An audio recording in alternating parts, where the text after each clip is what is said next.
Hi everyone, Kat Clay here. I wanted to do a little tutorial on how to export your PDF for DriveThruRPG because I've done a tutorial on laying out your game in InDesign, but I haven't shown you actually how to export it and get it up online on DriveThruRPG for sale. Now I have to do some updates to my game, the Hammersmith Haunting, so I thought it was a perfect time to show you all how I get the game out of InDesign and onto DriveThruRPG. So I'm going to go through the specs that are available online on DriveThruRPG's website, and I've put them in a link in the box below so that you can check them out yourself. Really important that you check them out before you export because obviously they're subject to change, but I will go through what the current specs are and how to export that from InDesign. So stick around, hit that subscribe button, and let's get into it. So of course you start in InDesign and the first thing you're going to do is export a PDF. And I just go down to this little bottom left-hand corner and check this menu, Preflight panel, and just check that there are no errors. And this will let you know if you've accidentally got, overset text or images that aren't linked properly, and go and fix them before you export the PDF. So once you've done that, once your maps and everything is good to go, what you'll do is go up to File, Export, and I'm just going to put it in this one, the Hammersmith Haunting layout, and we're just going to save that file. So we just want a high quality print, but we also want to modify that, and the reason is because I've put hyperlinks in this document, and you probably have put hyperlinks in yours too. If you don't modify it, it won't export the hyperlinks. So the only thing you need to do is, it might be sitting on this high quality print here, and you just want to click hyperlinks right here. So that's important. And then we just can press export because everything else is fine and we'll compress the file from this one. So, just sit around while the spinning wheel is doing its thing. And once that's exported, we're going to open it up in Adobe Acrobat Pro. The first thing you want to do is check that the page numbers match up with those in the document. And the reason we do this is to make it easy for people running your game, that if we say in the document, go to page 56 to see this information, that when they go to page 56 in the PDF, they're going to get that information. So I've been a bit cheeky. I usually start my page numbering on page number 2. So all of my PDF pages match up with the document pages. But if you haven't done that, you've added the cover on later, you've sensibly started page 1 at page 1, I will show you how to actually match up the PDF pages with document pages. Okay, so in the new Acrobat, you can actually find anything you really need to do in this little box here. Now, to update the page numbers, you need to go to a segment called Page Labels. And click on that. So I'm in the page labeling section, and you want to make it so that your page cover is a Roman numeral. So you right click on that and go page labels, and you want to begin a new section there, and you want it to be with these capitalized Roman numerals. You can press OK on that. Your page numbering will be correct from 1, 2, 3, 4, 5, 6. So you just want to make sure that that number there matches up with a page number that is on that page. So once you've done the page numbering, you've made sure they all match up correctly, it's time to do a pre-flight check. And what we're going to do is go up into here and type in pre-flight, just in that little search bar. And it's really important to check what library of pre-flight profiles you have up here. That's a tongue twister. And when I first opened it, it was in Essentials, but the one that we need is not in Essentials. So if you go to Acrobat Pro DC 2015 profiles here, we need digital printing and online publishing, and we need online publishing optimized for quality. So that's found here. The other thing I will say that is when I opened this up the first time, Preflight wasn't installed. Just let it install and restart the program, and it should be working for you then. So what we're going to do is we're going to select this one, Online Publishing, Optimized for Quality, and we're going to press Analyze and Fix. Now we're going to save it with the correct file type. Usually with DriveThruRPG, it's publisher, game title, and the version.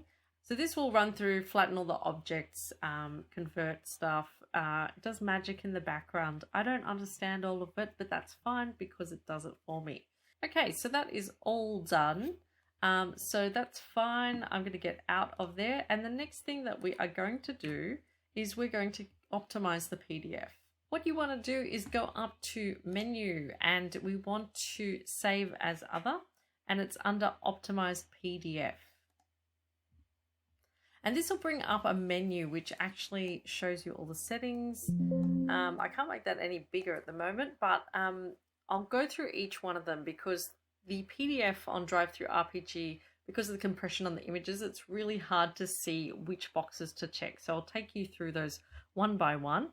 So the first thing is we need to make it 150 DPI. So you want to just make sure that each one of these boxes is 150 PPI for images above so and so.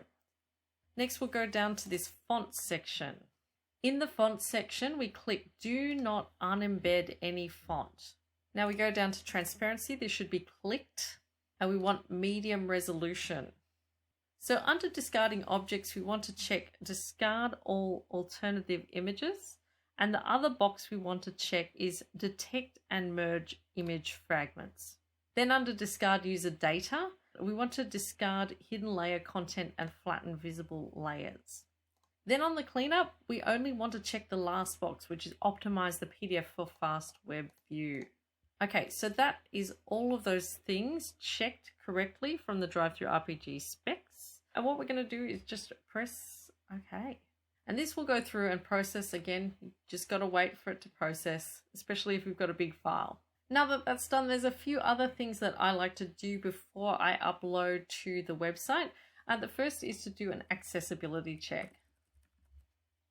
So you just type in that top search button, accessibility check, prepare for accessibility, and just start checking. So you can click down in these tab down menus. We want to fix the title. So you right click on that and go fix. And we want to put the title in.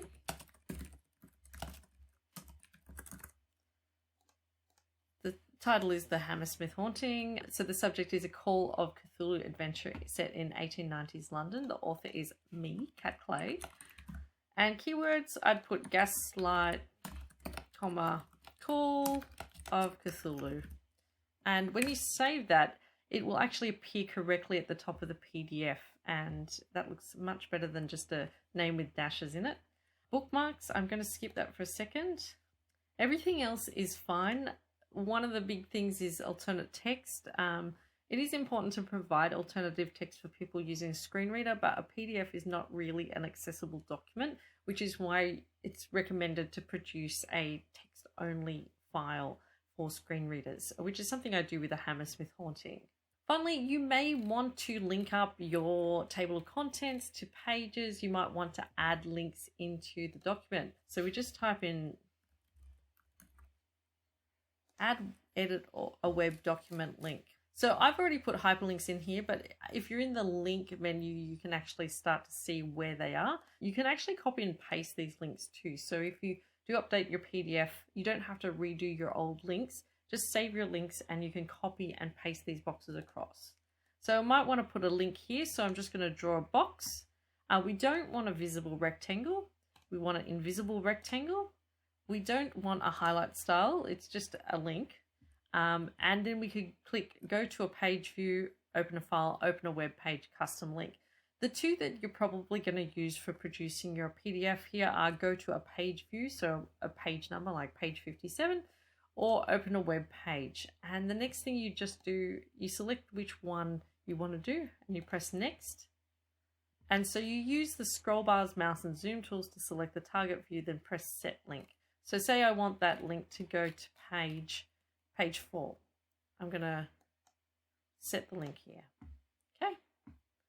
And when you get out of that menu, you will be able to click on these links and it will take you to page 4. So that link is now there and you can see it because I'm hovering over, I'm getting the little clicky thing.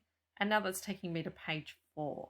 So you can easily delete these links if you've created them or made one by accident. Just click on it, press the delete button. Likewise, you can edit it. So if it's incorrect, go right click on it and go to properties and you can update all those links as well. So the final thing you might want to do, I'm a bit naughty in the Hammersmith Haunting, I don't have a table of contents, but you do probably want to bookmark your document, especially if it's a large document. So you just need to go and look up bookmark in that search function. And you want to add bookmark. And all you need to do is scroll to the page that you want to, and you're going to add a bookmark in, I'll say introduction. I'm going to get rid of these untitled ones. So that's the introduction there. I'll just scroll down to another page. Oh, we've got chapter 1. So I'm going to add in a new bookmark using the plus sign.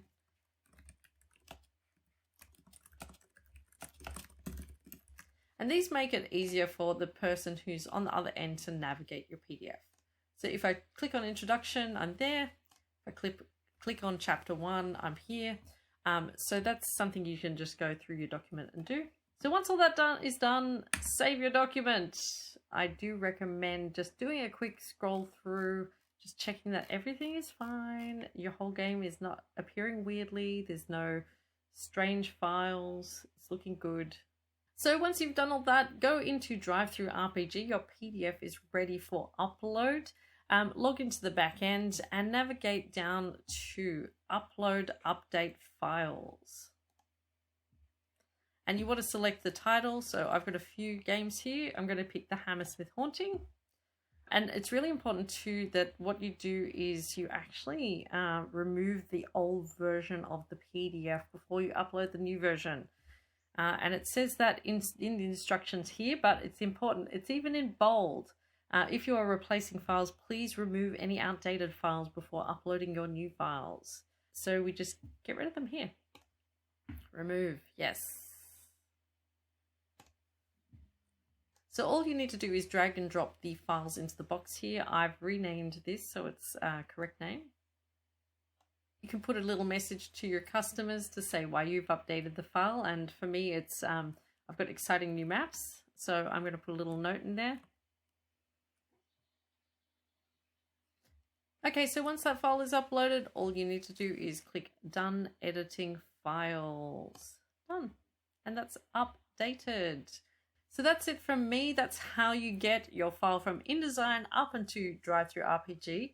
If you have any questions about the process, any queries, frustrations you want to vent in the comments below, go right ahead. I'd love to hear from you.